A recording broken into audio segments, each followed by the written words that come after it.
स्वागत है। मैं हूं प्रियंका। बात करेंगे राजनीति में और उत्तर प्रदेश की राजनीति में जिस तरह से घमासान मचा हुआ है, तो रुक कर लेते हैं सीधे राजनीति का।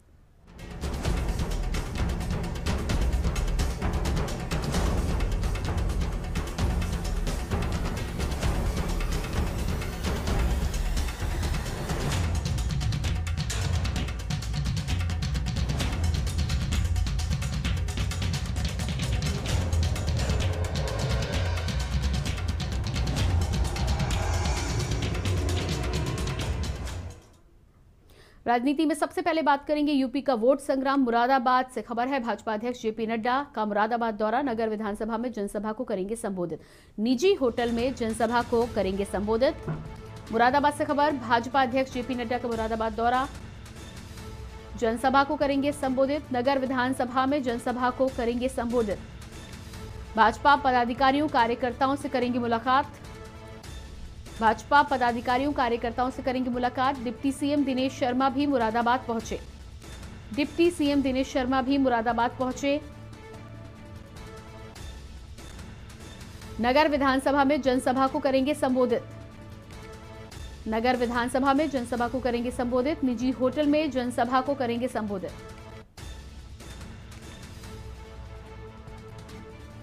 भाजपा पदाधिकारियों कार्यकर्ताओं से करेंगे मुलाकात। बीजेपी अध्यक्ष जेपी नड्डा का मुरादाबाद दौरा। डिप्टी सीएम दिनेश शर्मा भी पहुंचेंगे मुरादाबाद। भाजपा अध्यक्ष जेपी नड्डा का मुरादाबाद दौरा। निजी होटल में कार्यकर्ताओं को करेंगे संबोधित।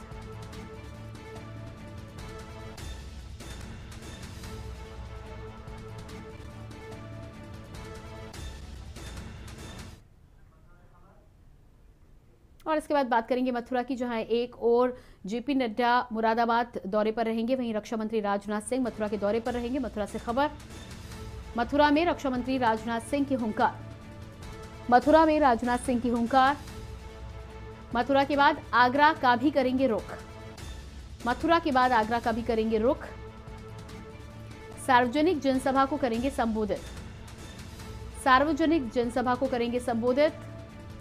आगरा ग्रामीण के धमौटा कुंडौल में होगी जनसभा। आगरा ग्रामीण के धमौटा में होगी जनसभा। मथुरा में रक्षा मंत्री राजनाथ सिंह की हुंकार।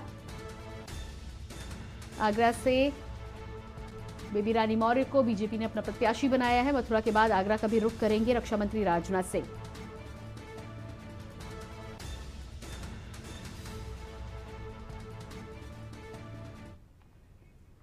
तो राजनीति में हम आगे बढ़ेंगे, लेकिन उससे पहले आपको सीधी लिए चलते हैं उत्तराखंड के खटीमा, जहां पर मुख्यमंत्री पुष्कर सिंह धामी कुछ कह रहे हैं। सुनिए।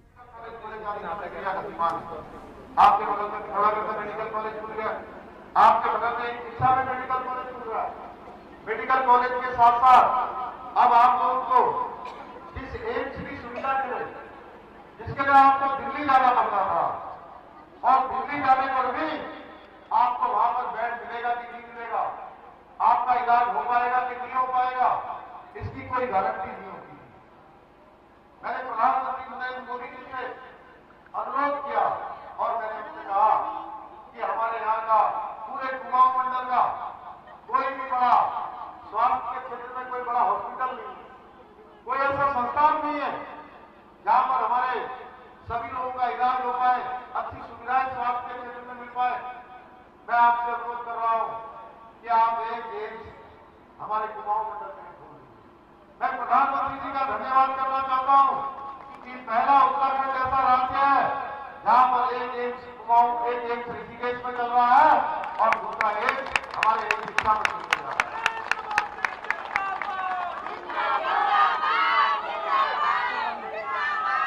भाइयों बहनों,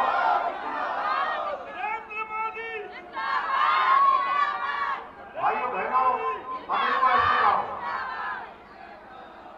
पुष्कर धामी जिंदाबाद, जिंदाबाद, जिंदाबाद, राज कटोरी जिंदाबाद, जिंदाबाद, जिंदाबाद, दीपक मेहरा जिंदाबाद, जिंदाबाद, जिंदाबाद, राज कटोरी जिंदाबाद, जिंदाबाद, जिंदाबाद, पुष्कर धामी जिंदाबाद, जिंदाबाद, जिंदाबाद। भाइयों बहनों, मैं देख रहा हूं कि आपके अंदर ऊर्जा, आपके अंदर कितना जोश है।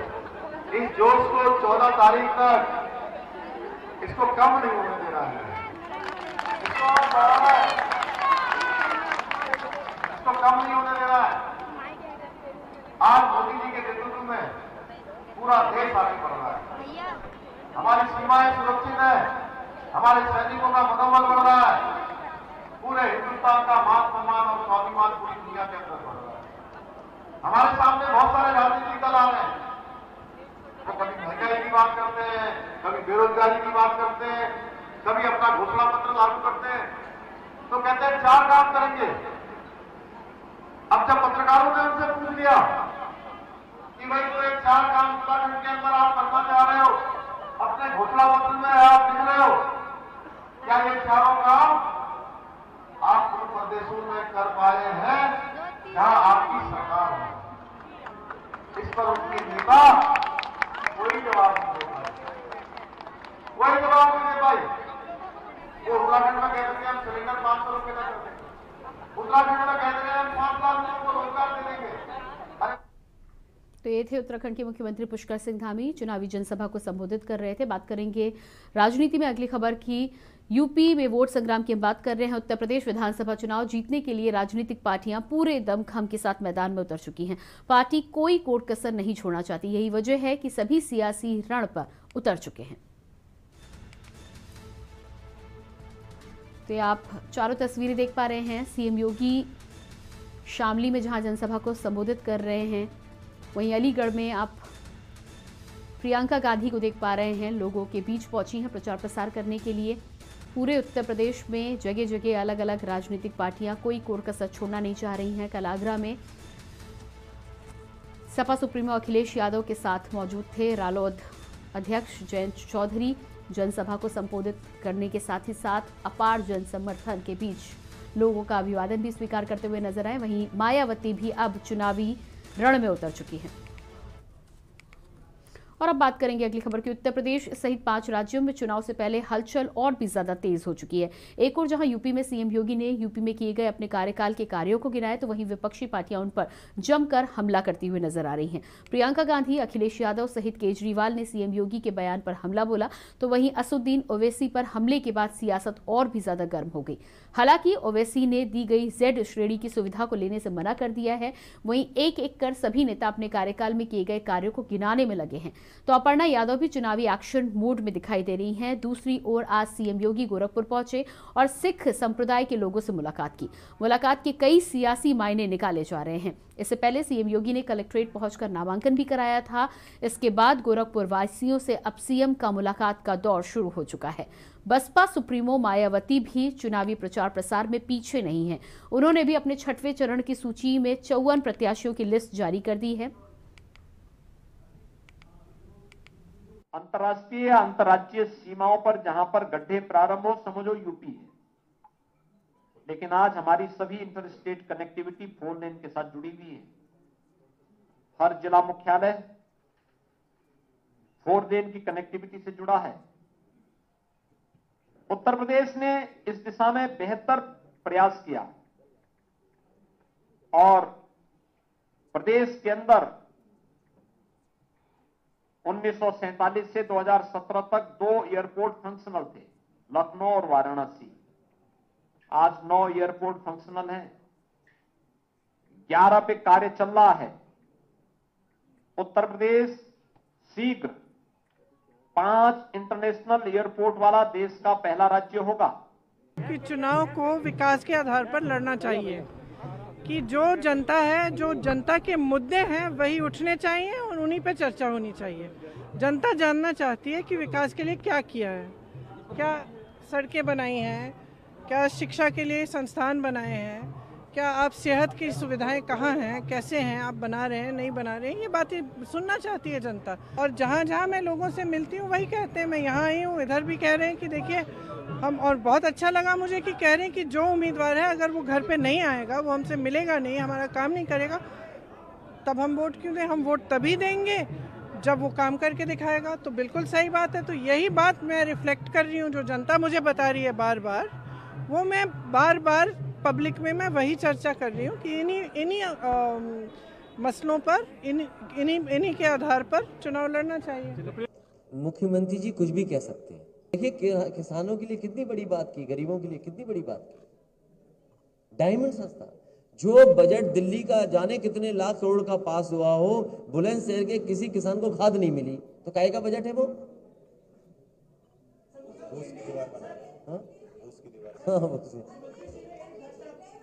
कल रात में ही स्पीकर साहब ने हमसे फ़ोन करके बताया था, पूछा हमारी तबीयत कैसी है, क्या हुआ, और फिर उन्होंने बताया कि पुलिस से उनको जानकारी मिली कि 2 लोगों को पुलिस ने अप्रहेंड किया है।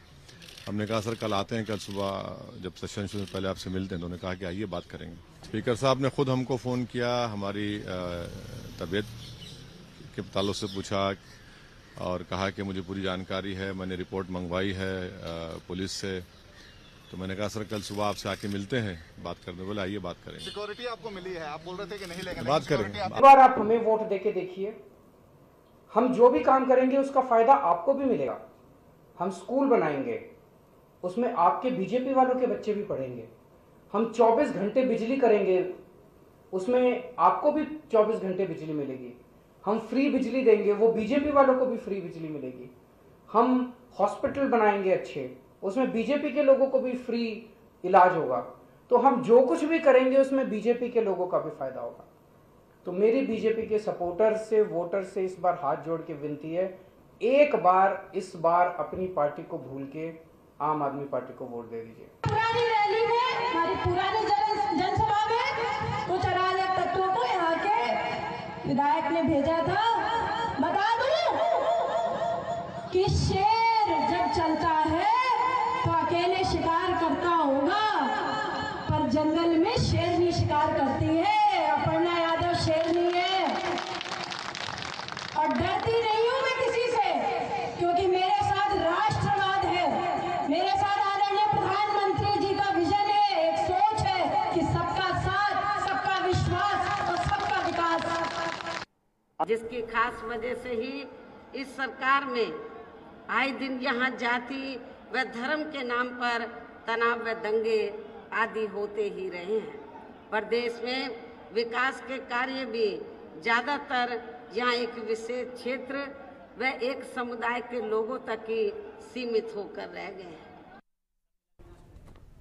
तो ये आपने देखा उत्तर प्रदेश में जिस तरह से सियासी रण लगा हुआ है, तमाम पार्टियां अपनी पूरी जोर आजमाइश करते हुए नजर आ रही हैं। मुख्यमंत्री योगी आदित्यनाथ से लेकर बसपा सुप्रीमो मायावती तक अब इस चुनावी रण में कूद चुके हैं और कोई भी पार्टी इस चुनावी रण में कोई भी कसर छोड़ना नहीं चाहती। इसी पर बातचीत करने के लिए हमारे साथ तमाम लोग जुड़े हुए हैं। सबसे पहले bureau chief UP Dinesh Tripathi हमारे साथ बने हुए हैं। उसके अलावा रामशंकर यादव रीजनल हेड गोरखपुर से हमारे साथ जुड़ चुके हैं।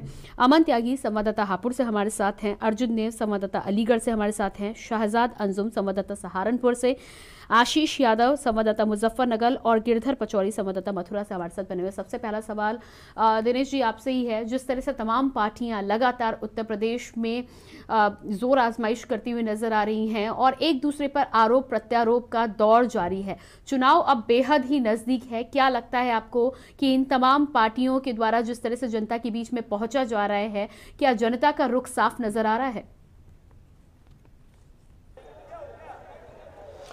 जी, आपको बता दें कि पहले चरण के चुनाव में अब चंद दिन बचे हैं, जिसको लेकर सभी दल, चाहे वो भारतीय जनता पार्टी हो, समाजवादी पार्टी हो या फिर कांग्रेस हो या बसपा सुप्रीमो मायावती हो, सभी अपनी पूरी कोशिश कर रहे हैं सभी विधानसभाओं तक पहुंचने की।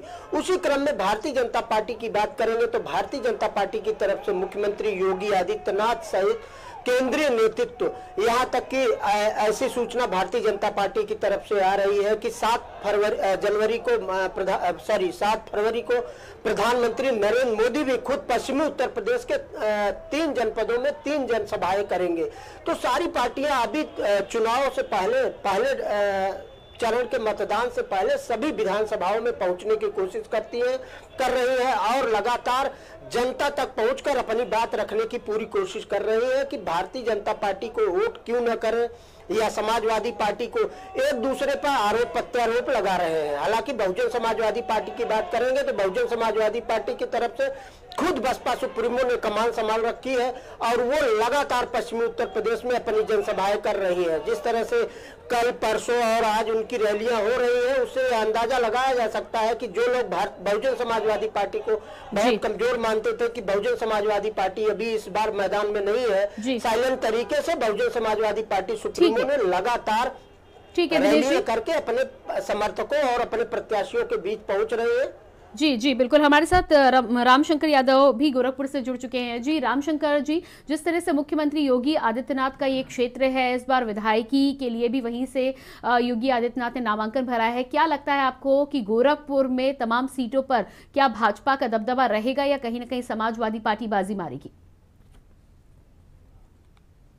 गोरखपुर में आप भी सारे लोग जानते हैं कि यहाँ किसी एक विशेष चेहरे पर चुनाव नहीं होता है, क्योंकि शहर विधानसभा है। वैसे भी यहाँ मंदिर का बहुत प्रभाव होता है 9 विधानसभा सीटों पे।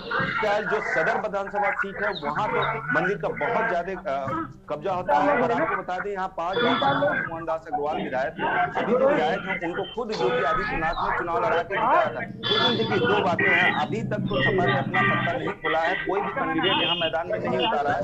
लेकिन देखने वाली बात होगी कि आने वाले समय में वो कौन सा चेहरा समाजवादी पार्टी खोलती है जो योगी आदित्यनाथ को कड़ी टक्कर दे पाती है। लेकिन दूसरी बात हम बात करें तो यहाँ में किसी भी जात धर्म के लोग किसी एक विशेष चेहरे पर वोट नहीं करते हैं। जो भी यहाँ वोट होता है वो मंदिर के नाम पे या हिंदुत्व के नाम पर वोट होता है, वो किसी भी जात धर्म के होते हैं तो वो मंदिर के नाम पर वोट करते हैं और यहाँ जो मंदिर से चुनाव लड़ता है वही जीत दर्ज करता है। हालांकि यहाँ का दिलचस्प बात यह है कि 2017 में मुख्यमंत्री की लोकसभा जो सीट रही वो खुद मुख्यमंत्री के जगह स्वर्गीय उपेंद्र नाथ शुक्ला यहाँ से लोकसभा का सीट उपचुनाव में लड़े थे, लेकिन वो यहाँ से जीत नहीं दर्ज कर पाते।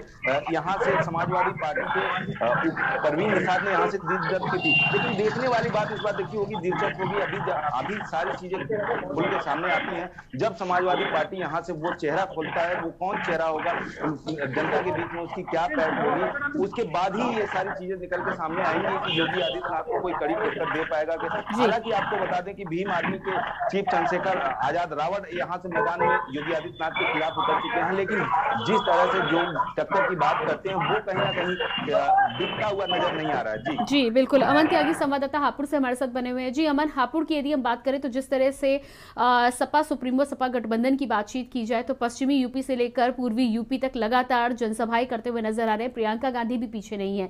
क्या लगता है आपको कि सपा गठबंधन जिस तरह से इस बार चुनावी मैदान में उतरा है, क्या कड़ी टक्कर होनी है चुनाव में? हापुड़ यदि सदर सीट की बात की जाए तो हापुड़ से जो 4 बार विधायक रह चुके हैं गुरबाज सिंह कांग्रेस से, तो अब वो जो है कांग्रेस को छोड़कर कहीं ना कहीं गठबंधन के साथ जुड़ गए हैं, जो अपनी जीत की दावेदारी ठोक रहे हैं। और आज बीजेपी के राष्ट्रीय अध्यक्ष जेपी नड्डा का भी हापुड़ दौरा है, जो करीब 1 बजे हापुड़ पहुंचेंगे और यहाँ पर कुछ बीजेपी कार्यकर्ताओं को कुछ मूल मंत्र देंगे जो उनके लिए निश्चित सफलता के लिए साबित होगा। जी बिल्कुल, हमारे साथ शहजाद अंजुम संवाददाता सहारनपुर से जुड़े हुए हैं। शहजाद, सहारनपुर की यदि स्थिति की हम बात करें तो तमाम पार्टियां पूरी तरह से अपनी जोर आजमाइश कर रही हैं, कोई कोर कसर कोई भी पार्टी छोड़ना नहीं चाहती। सहारनपुर की यदि बात करें तो किस पार्टी का दबदबा नजर आता है, साथ ही साथ डोर टू डोर कैंपेन के लिए जो बड़े नेता मैदान में उतर रहे हैं उसका कितना प्रभाव पड़ेगा चुनाव पर?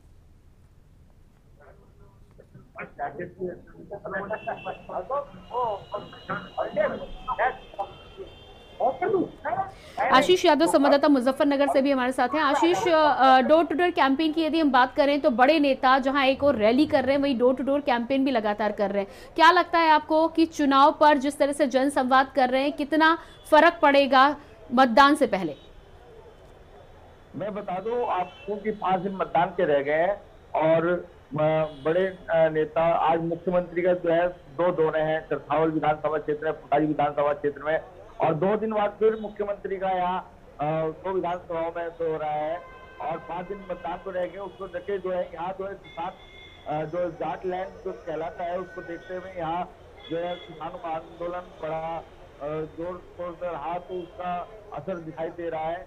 यहाँ विधानसभा की 6 सीटें हैं जिससे कि 4 सीटों पे गठबंधन भारी पड़ता नजर आ रहा है। तो आने वाला वक्त ही बताएगा 10 तारीख की मतदाता किधर करता है। जी बिल्कुल। गिरधर पचौरी, मथुरा की यदि बात करें तो मथुरा में रक्षा मंत्री राजनाथ सिंह भी आज पहुंच रहे हैं, बड़ा कार्यक्रम होना है, किस तरह की तैयारी है? और साथ ही साथ तमाम विधानसभा सीटों की बातचीत की जाए तो अखिलेश यादव भी वहां पर पहुंच चुके हैं, किसका दबदबा नजर आ रहा है? जी बिल्कुल, मैं आपको बता दूं कि मथुरा जनपद में पहले चरण में चुनाव है, 10 फरवरी को मतदान होना है।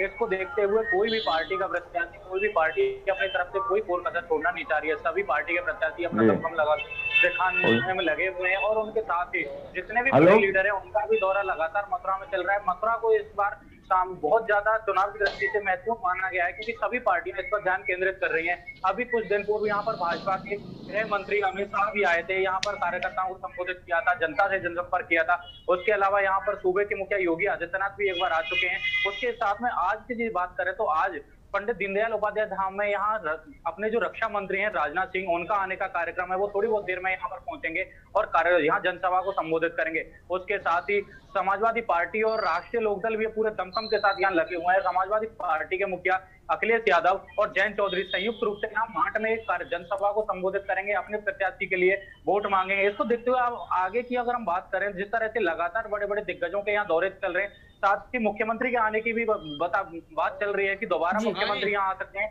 और मार्ट में एक जनसभा को संबोधित करेंगे मुख्यमंत्री के साथ। जी बिल्कुल, बने रहिएगा गिरधर, आप बने रहिएगा हमारे साथ, आप सभी बने रहिएगा। एक छोटे से ब्रेक के लिए हम यहाँ पर रुक रहे हैं। तो जिस तरह से तमाम राजनीतिक पार्टियां ठीक चुनाव से पहले अलग अलग मैदानी क्षेत्रों में जोर आजमाइश करते हुए नजर आ रही है, देखना यह होगा कि ये चुनाव का प्रचार प्रसार वोटों में कितना तब्दील होता है, इसी पर हम बातचीत करें। लेकिन फिलहाल रुकते हैं एक छोटे से ब्रेक के लिए।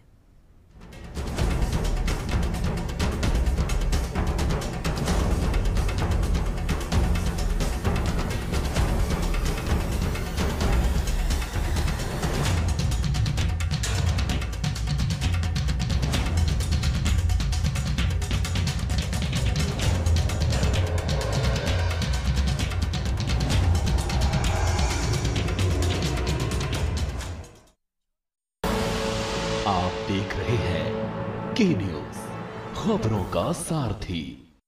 पहले प्रदेश में हर चौथे दिन दंगा होता था और भाजपा सरकार में प्रदेश में 5 सालों में एक भी दंगा नहीं हुआ है। चाय पिएंगे? कड़क है योगी जी जैसी। सोच ईमानदार, काम असरदार, यूपी फिर मांगे भाजपा सरकार। खुदी को आजमाया है तो ये अंदाज आया है, खुदी को आजमाया है तो ये अंदाज आया है। तुम में भी मैं हूं, शुद्ध प्लस पान मसाला। आप देख रहे हैं की न्यूज, खबरों का सारथी।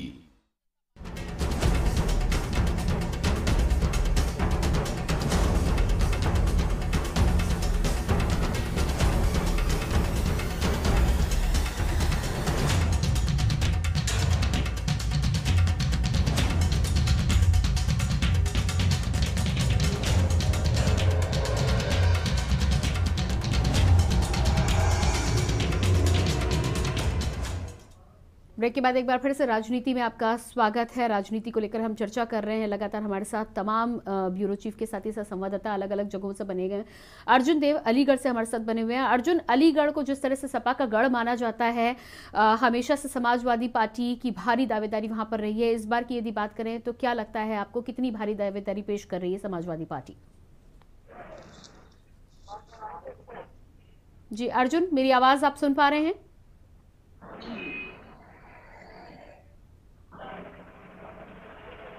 अर्जुन, यदि आप मेरी आवाज सुन पा रहे हैं तो अपने फोन के अनम्यूट बटन को आप चेक कर लें एक बार। शायद संपर्क नहीं हो पा रहा है। सीधे दिनेश जी का रुख कर लेंगे। दिनेश, जिस तरह से हम यहाँ पर बातचीत करें, अलीगढ़ की यदि खास तौर पर बात करें तो सपा की दावेदारी हमेशा से भारी रही है। इस बार की तस्वीर किस तरह की नजर आ रही है?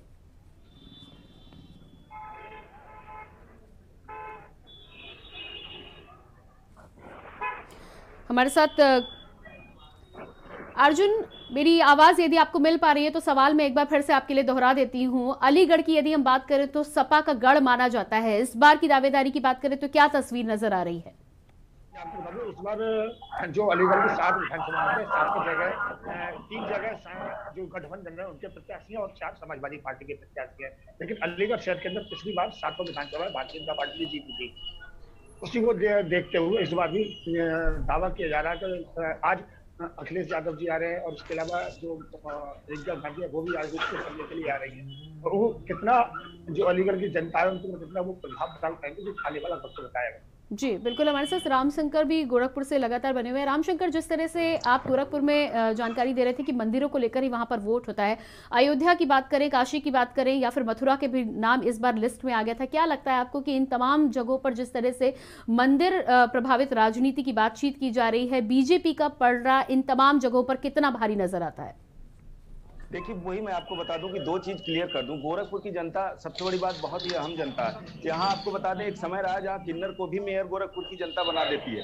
ऐसे में ये कहना जैसे आपने अयोध्या कहा, मंदिर कहा, तो मैं आपको बता दूं इस बार का जो चुनावी मुद्दा है वो सबसे ज्यादा विकास, बेरोजगारी, महंगाई को लेकर हो रही है। अब इस समय से मंदिर मस्जिद में कोई पढ़ने वाला नहीं है। दूसरी बात, अगर योगी आदित्यनाथ को जरा भी हार का डर नहीं था तो जैसे बीच में चर्चाएं हो रही थी कि अयोध्या से चुनाव लड़ेंगे, मथुरा से चुनाव लड़ेंगे, बनारस से चुनाव लड़ेंगे, लेकिन इन सब सीटों को छोड़ते हुए वो सीधे गोरखपुर अपने सुरक्षित सीट से चुनाव लड़ते हैं। अब ऐसे में कहीं ना कहीं ये बात तो साफ स्पष्ट होती है कि जनता के बीच में वो विश्वास बीजेपी नहीं बना पाई है जो जनता के बीच में बनानी चाहिए थी। जो 5 साल से पूर्ण बहुमत की सरकार जनता ने बीजेपी को दी थी, कहीं ना कहीं बीजेपी उसको पूरी तरह से कामयाब दिखती नहीं नजर आ रही है। और कहीं ना कहीं जो जनता की बात, अगर हम राम मंदिर की बात करें तो राम मंदिर जनता से हमारे सर्वे में साफ ये कहा जाता है कि ये सुप्रीम कोर्ट का आदेश है, ये किसी सरकार और किसी भी केंद्र से मतलब नहीं है। देखिए, बात करें अगर आम जनता की, तो आम जनता कहीं ना कहीं कोरोना काल से लेके महंगाई, बेरोजगारी जैसे तमाम मुद्दों से बहुत ज्यादा मात खाई है और कईयों ने